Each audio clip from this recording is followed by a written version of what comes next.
Hi guys, you're watching Keto Phoenix and my name is Susan, and today, as you could probably tell from my thumbnail, I wanted to talk to you guys about keto. And in this video we're going to talk about my top 10. There's actually a lot of tips I could give you. I could go on for an hour, but I'm going to give you guys my top 10 tips to not just doing keto, but how to make it sustainable to keep going, okay? So let's just get right into it, okay? Cameo, there's my son Damon. You'll see him coming in and out because he loves the camera. So anyways, and I've got my notes here. so I can try to stay on topic because I can wander as I'm talking. So, okay, tip number 1 is find the keto that works for you, okay? So if you guys are watching me, chances are you guys have probably seen a million different people on YouTube talking about keto, and I can guarantee you that each one of those people does it differently. Somehow, some way, they're doing it differently.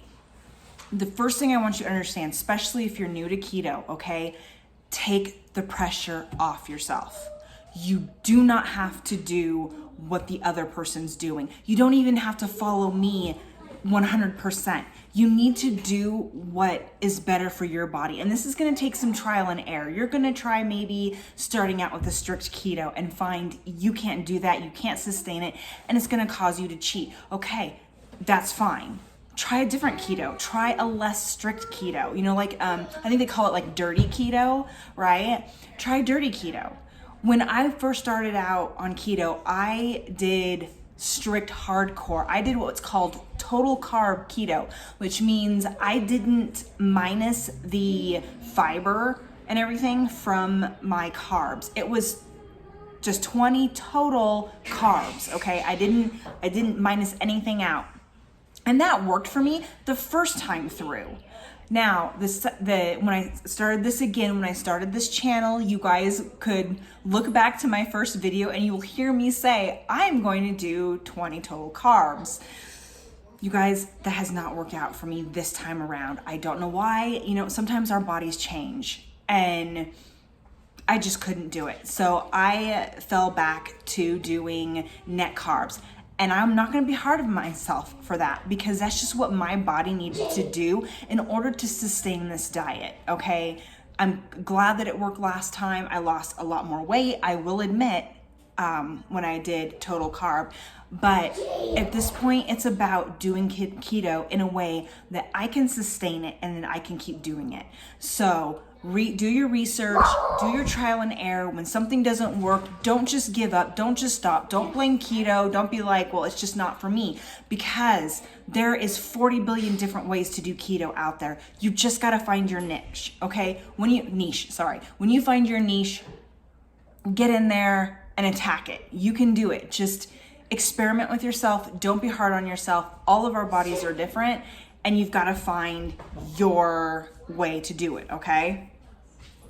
So my tip number 2, okay, document your reasons for doing keto. And this, you guys, I feel is important because as we go along, as life happens, and as we want to cheat and we want to find things that, you know, that make us want to eat that brownie or that chocolate chip cookie, you gotta remember why it was that you first wanted to start keto. And you can do this in 100 different ways, okay? One of the things that I did is I wrote it down. Whatever moment it was that woke you up, write it down. Write down how you felt. Maybe you went to try on a pair of pants and you couldn't button them up and you just felt so horrible that in that moment you decided your life needed to change, okay? Write it down. Write down how you felt, okay? If you don't want to write it down, or maybe you want to add on to it, take some pictures. Take some before pictures. And this is going to sound crazy because it can be depressing. Maybe you saw a picture of yourself and you went, I look horrible. I don't like how I feel. I don't like what I'm seeing in that photo. Keep that photo. and use it to remind yourself. So when you're sitting down and those Doritos on that table are looking really good and you can't think of any other way to not eat those Doritos, pull that picture out. Look at that picture and remember why you're doing this. It's important. We are all very visual people, okay? We need to see those visuals to remind ourselves. Don't get depressed over it, okay? But to remind you of why you're doing this, okay? Believe it or not, it helps. Also, another thing that you can do to help is take a picture of you now. Maybe you've been on keto for a little while, you've lost 10 to 12 pounds, right? Take a picture of you when you're looking good, when you're looking different, right? Look at that picture. Or even look at them both. Look at the one that you didn't like, and then look at the one that you do like and be like, wow, look how far I've come. You know what? The Doritos aren't worth it. They aren't worth taking away what was happening so far. I gotta keep going, right? It'll help drive you. Another thing is go try on some clothes. Go to your closet and look at some clothes that you haven't been able to wear in a long time. Yesterday, I tried on some outfits. I got to put on a dress that I have not been able to wear since I bought it. Okay, I bought it. It was too small for me. I was depressed. I thought about taking it back, but my husband's like, no, you're going to be getting back on keto. Keep it as an incentive, something to look forward to. And you guys, here it is. Here's my dress. I'm wearing it. And I'm so happy because it's not even uncomfortable to me. Another thing I did is I bought myself an exercise outfit like 3 years ago. I've only worn it one time. One time have I worn it. After that, I was too big for it and I didn't feel comfortable wearing it.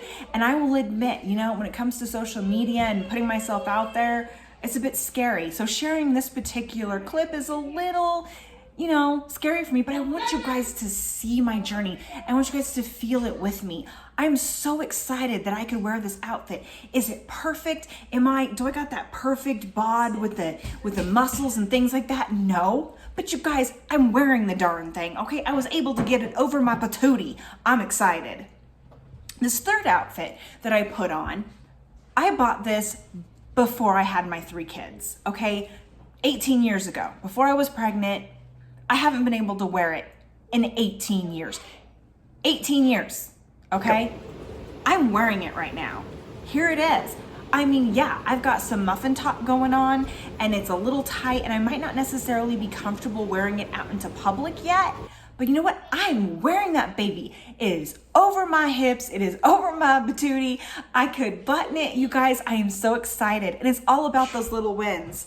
You're gonna find that you have pants like me. I have a pair of black pants. Again, I bought them and I never could wear them. At one point, I'm to the point where I can almost button them. They're not there yet, but I'm not feeling negative over the fact that I put them on and I couldn't button them because you guys, 3 months ago, I couldn't get them over my hips, okay? This time, they went up over my hips. And not only did they go over my hips, but they went over my patootie as well. And I am so close to being able to button them. You guys, that is a win. Look at the win. Don't look at what you can't do. Look at what you have accomplished and what you can do, okay? And even if you wanted to, something else you could do, you guys could go to Walmart and you guys could, or any store really, and try them on. Get some pretty clothes. And ones that you would think it would fit that are a little smaller than the last time you tried clothes on. And just go in there and try some clothes on. Take some pictures. You don't have to buy them. Just try them on. Anything to help make yourself feel better, okay? You guys can keep a journal or a diary, right? You could do that. I would also, this is something I didn't do that I wish I did. Take measurements. Because sometimes when you're losing weight, what you're losing in your body doesn't always necessarily show up on the scale. 2 weeks could go by and the scale doesn't change, but you will find that the numbers on the measuring tape will change. And this is, again, I didn't do this, but I'm wishing I did because, I don't see the scale moving very much, but I see myself changing. I can at least see that. At least I took pictures so I can see myself changing. And it makes the scale a little less harsh, okay? Also, don't weigh yourself every week. that is a complete nightmare. You guys are going to get depressed when the scale isn't moving very fast, and just trust me, wait a couple weeks. It'll be worth it, okay? Okay, tip number 3, don't wait. If you're planning to start keto, do it now, because I can guarantee you, if you're on YouTube and you're watching somebody who's like, you know what, in 2 weeks, I'm going to start a keto channel, or I'm going to start a keto challenge, and you go, oh, you know what, I want to start keto, and this will be the perfect time to start, I'll do that. Here's the problem with that, okay? In those 2 weeks, you are going to find at least 70 reasons why you're not going to do keto. You're going to talk yourself out of it. And the passion and the drive that you have right now, right in this moment to start keto is going to deteriorate as you go, okay? It's going to keep deteriorating. And then by the time 2 weeks go by and it's time to start the challenge, you're not going to have the same amount of drive. Don't wait. Go on to somebody else's YouTube channel that's already in the middle of a challenge and finish up their challenge with them. You don't have to start exactly when they started. But don't wait, because you will talk yourself out of it.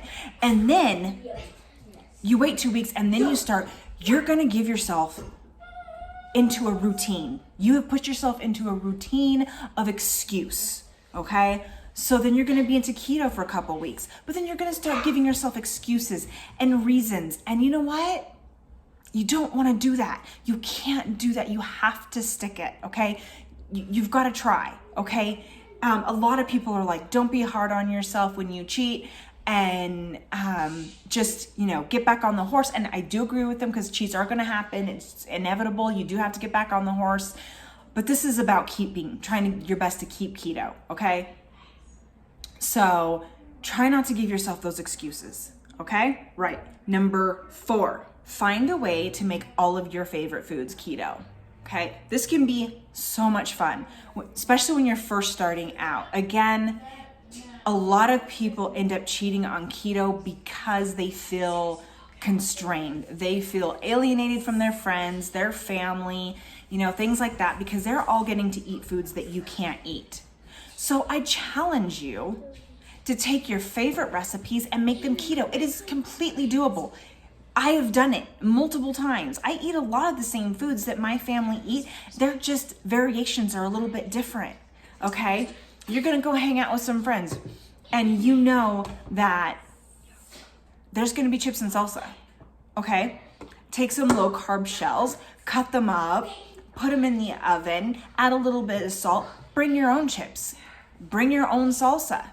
And you know what? It gives an option to other people as well. So you're not feeling left out. Bring some of your keto chocolates, okay? And this kind of ties in with this. This is why I didn't make it its own point.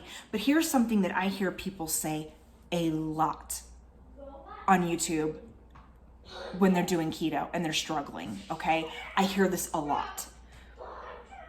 I cheated because I didn't want to be keto mom. I didn't want to be different than other people.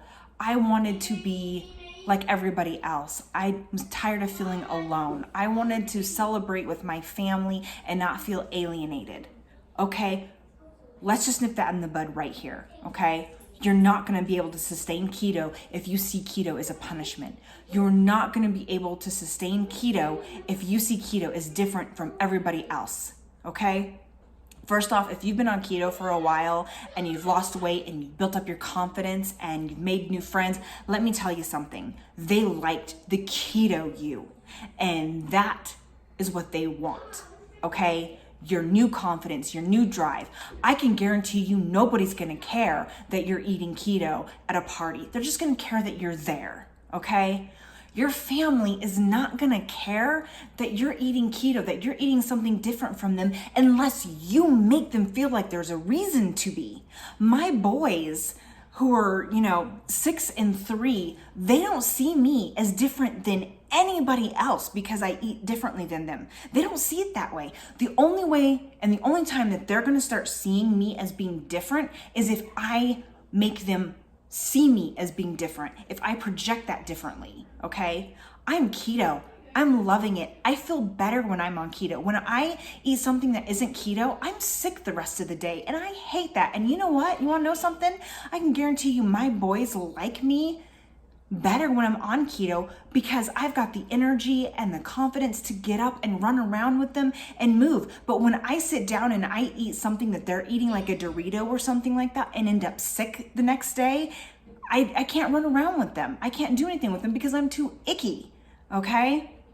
That, if anything, that's what they're gonna see.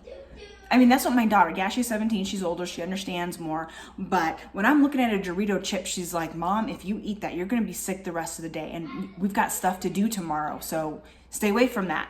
And she's got a very good point. I digressed. I'm sorry. See, this is why I try to keep my notes. But that is an important tip that I'm going to leave in here. I'm not cutting out because I do want you guys to understand that. But if you are one of those people that does feel that way, okay, this is where making your favorite foods keto is going to help with that mentality, okay? You got to stop treating keto like it's the bad guy because it's not. The addiction is the bad guy. And make those foods as close as possible, okay? My family has spaghetti. Guess what? I have spaghetti too. I just don't do the noodles. I use cauliflower rice, okay? Or I'll cut up a zucchini and I'll do zucchini boats, which by the way, I'm gonna show that recipe soon, so be looking forward to that. So, and you guys have seen me do some other stuff. I try to keep it as close to them as possible. Sometimes it's so close that they can't even tell the difference. Like I could give them some of it and to them it just tastes like food, you know? I mean, it tastes just the same.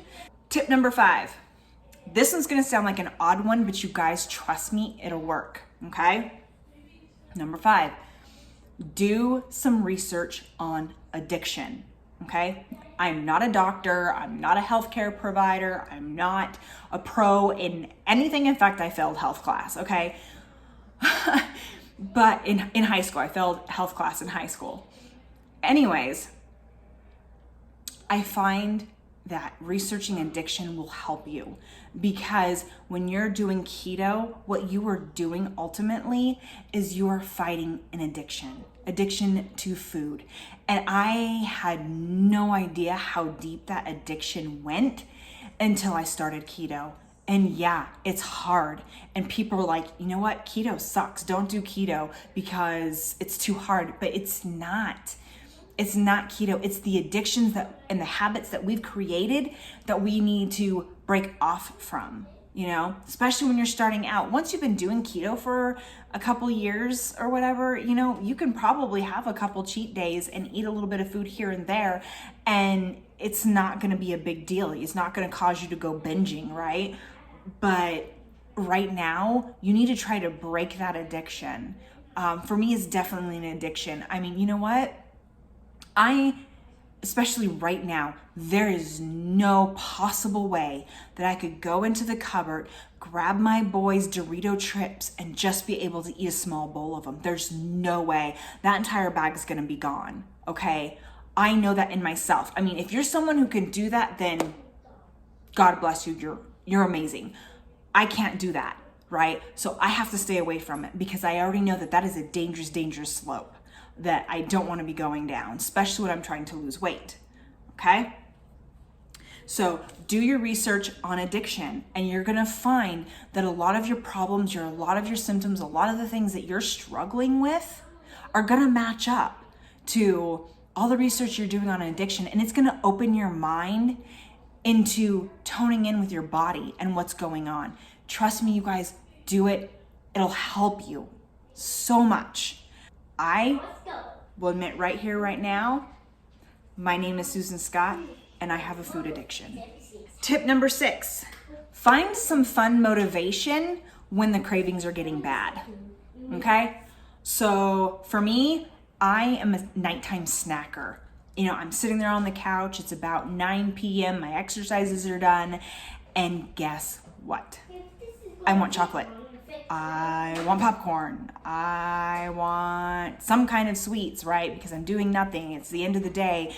Everything's done. The kids' schooling is done. I've done the dishes. The house has been cleaned. My chores have been done. I have nothing to keep me from wanting that food now. find something, even if it's a new hobby. I'm learning how to knit. I am not the best at it. And I made a rag that looked more like a ship than a square. My husband loves it. We're keeping it, obviously. But the point is, I'm doing something that engages my mind and keeps me from not thinking about all of this food. So, sorry, the light just changed. My daughter closed the curtains. I gotta get his bike. Just find something that's gonna work for you guys. It's gonna help you keep keto, okay? Some kind of hobby. Maybe you'll paint. Maybe you'll draw. Maybe you'll go play a video game, right? Something that's gonna occupy your mind and take it off of food. Don't just stand there idle, especially at the peak times that it is for you. If you are absolutely desperate, make sure that you have some keto options available to you that would make a good snack, especially if you get like a sweet tooth in the middle of the evening. For me, this is one of those options. Ultimate Fudge. These are so good, okay? It's for one brownie, it is 4.5 total fat, 17 grams of carbohydrates, 3 fiber, 1 sugar, 11 sugar alcohol, okay? Which puts it at 3 net carbs. 3 net carbs for one brownie, okay? And these, you guys, are super good and super chocolatey. All you need is one and you're good, okay? I don't have these every single night because, again, I don't want to start a habit. You know, I'm trying to avoid it, but you know what, when you're in a bind and you want some chocolate, this is perfect. I don't have any on me, but there's also Quest chips. So if you like chips, have a bag of Quest chips, right? And use your snacks wisely. Save them for the time in the day when you know you're going to crave sweets the most. So again, for me, it's more in the evening time between 9 and 10 o'clock. That's when I start craving, snacks. So if I can't avoid it, then I know I've left room in my macros to have myself a little something in case I get desperate, okay? So I don't snack throughout the rest of the day. I save it for when I know I'm gonna need it. Maybe you're someone who has to have your snack in the middle of the day between like breakfast and lunch or something. So you know what, save your snacking for that time of the day, right? So then you can have your snack then. So those are your options. Tip number 7. Track your macros. Now, as you guys know, I'm horrible at this and I'm trying to get better. And me and Carb Manager, we've been battling it out and stuff like that, but I do agree with it. The first time I did keto, the difference between the keto I did in the beginning and the keto that I'm doing now is back then I tracked my macros. And it is important because you will find that there is carbs and calories and fats in every single thing you use. So if you're putting oil in your pan to heat up eggs or something and you're just using one of those spray, like the coconut spray, if you're not counting those macros, yeah, that's a problem, okay? You've got to make sure that you're counting everything that you're eating, from the spray that you're putting in your pan or the butter you're putting in your pan to every single little thing that you are putting in your mouth. Every single thing you're putting in your mouth, you need to count it, especially if you're trying to lose weight and maybe lose it quicker, right? Counting your macros is going to be the difference between how quickly you lose weight, and it'll help you if you're in a stall, okay? If you're counting your macros and you're in a stall, or maybe you don't like how quickly or how you're not losing weight fast enough, you can be able to go back and look at your macros and be able to see where you can adjust your numbers, right? To help you be able to lose that weight. So you're not alone. I struggle with that too. And you know what? That is something that I'm nipping in the bud. And I'm gonna add this into this segment because it kind of ties in a little bit. I have 2 challenges, okay, that I'm gonna be doing for the month starting July 1st. One of them is I'm gonna start counting my macros. Now again, this is one of those that ties into a tip earlier about don't wait. I'm not waiting, I'm gonna start counting my macros now. but it's also going to be a challenge for July to be able to count my macros every single day, giving myself no excuses. Every single day through the month of July, I'm going to be counting my macros. But again, I'm also feeling driven, so I'm not going to wait. I'm going to start now. But that is my July challenge, okay? My second July challenge is Fit. It is an app you can get on your phone. I'm pretty sure you can get on an Android too. I'm on an iPhone. But it is incredible. And again, I've already started it because I'm all about don't wait. You're feeling that motivation, whatever it is, to hit it, to get it done, right? And I am. And so I'm doing Fit and I love it. They've got dancing, they've got cardio, they've got toning and strength, Pilates, yoga. They even have things on there for just stretching, right? So throughout the whole month of July, that's all I'm gonna be doing. I can tell you guys straight up, I am feeling muscles I didn't even know I had. So it's incredible. You guys have to look it up, it's great. So anyways, sorry, let's move on. Number 8, plan your meals around your body's clock. Huh? Okay, remember earlier when I said that I start craving snacks and stuff between like 9 and 10 p.m.? I find that if I eat my biggest, fattiest meal at dinner time, those cravings are a lot less prominent by 9, 10 o'clock, okay? So I plan my meal around my body's clock because I know that I'm going to hit 9 o'clock and I'm gonna feel like I'm starving even though I just ate a couple hours ago.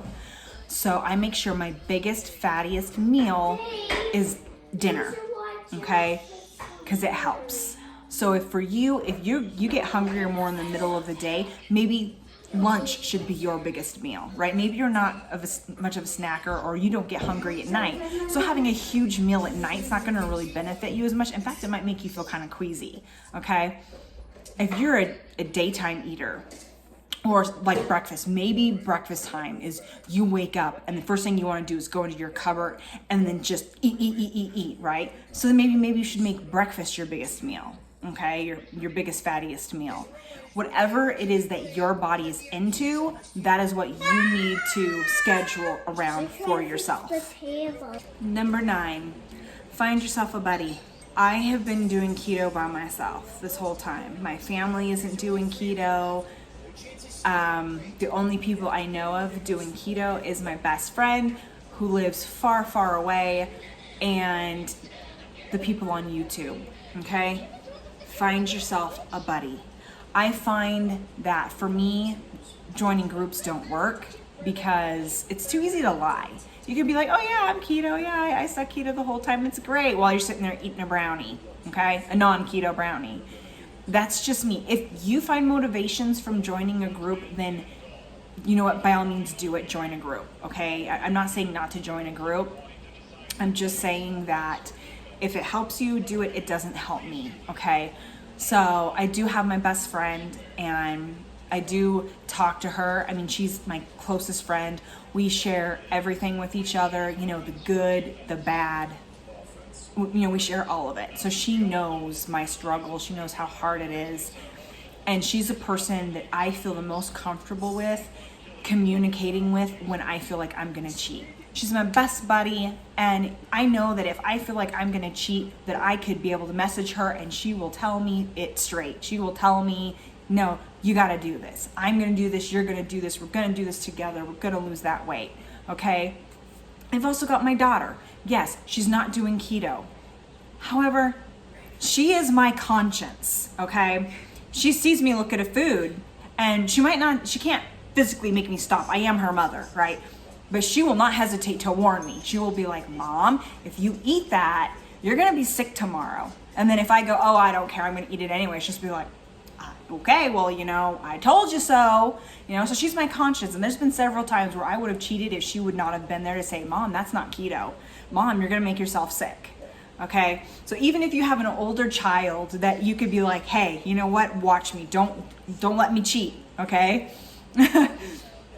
She's it for me on that. So I also want to add, we're getting to the last tip, but talking about that did remind me that, and I didn't add this tip in because for me, it just can't work, right? So my keto channel is all about doing keto, living in a household of people that don't do keto, okay? This is my tips to try to stay sustainable in a situation where you can't just purge your fridge of all of the temptations. They're gonna be there. I'm not gonna take the Doritos away from my son. I'm not gonna, okay? But it's a big temptation for me. So if you're in the same boat that I am with an entire household that doesn't do keto, these tips are gonna help you, okay? Now, if you're not in the same situation, then my tip number one for you is purge your house, okay? Get the temptation out of there. You will find that when you get up and you're craving Oreos, you can't go out anywhere. It's too late. Everything's closed. And guess what? They're not in your cupboard. So guess what? Crisis averted just because they're not in there. So that's definitely my tip for you guys who, you know, maybe you're living alone, or maybe you and your husband are doing keto together and you have no kids or whatever, whatnot. Just purge it. Okay, my last tip, obviously tip number 10, is don't be hard on yourself. Cheating's gonna happen. I've definitely cheated. You know what, just the other day I had some triple chocolate chip cookie things. I had a couple of those out of a bag that my daughter had, and yeah, she warned me, but I ate them anyways, and it did not feel great. But you know what? I don't feel bad about it. I just got back up on the horse, got back up on keto, got my exercising done. You know, I did an extra workout. If a cheat happens, which it's gonna happen to all of us, don't feel bad about it. Don't punish yourself. Don't be like, oh no, I ate a couple Oreos, now I need to go into a 36-hour fast. Don't do it, okay? Get back onto keto, get back onto your routine, and just let it go, okay? It happened, just let it go. You know, maybe reflect on maybe what you could do different to avoid that situation again, okay? Don't be hard on yourself, but also don't be lenient on yourself. These are two different things, okay? Don't be hard on yourself because you cheated. It happened, you need to move forward. But at the same time, don't be lenient on yourself, because if you're too lenient on yourself, then these are gonna keep happening, okay? You gotta hold yourself accountable to the mistake you made, you gotta accept it, and you've gotta try to think about a way that you can avoid it the next time, okay? But you can't dwell on the things that have happened in the past. It's the past, it's done. Let's move on, okay? These are my 10 tips for success. Sorry, this video was a little long. Again, I like to get a little chatty, and I have like all of this stuff in my head when it comes to keto and trying to stick it, and a lot of it is mental. You know, keto's not the problem. The food's not the problem. I've had so many amazing foods on keto. Have they been the same as a McFlurry from Dairy Queen? Or sorry, no, that would be McDonald's, sorry. Is it the same as a McFlurry from McDonald's? No, it's not. But there's really great alternatives out there if you're really wanting to try. You just gotta battle what's in here, okay? So if you guys have any questions, any concerns, you want to talk about anything, you know what, feel free to leave it down in the comments below. Also, I am going to be starting an Instagram for this channel, so once that gets set up, I will definitely make sure to save that in a link later on. Anyways, you guys have a good day and keep on doing that keto in, okay? See you in my next video. Bye, guys.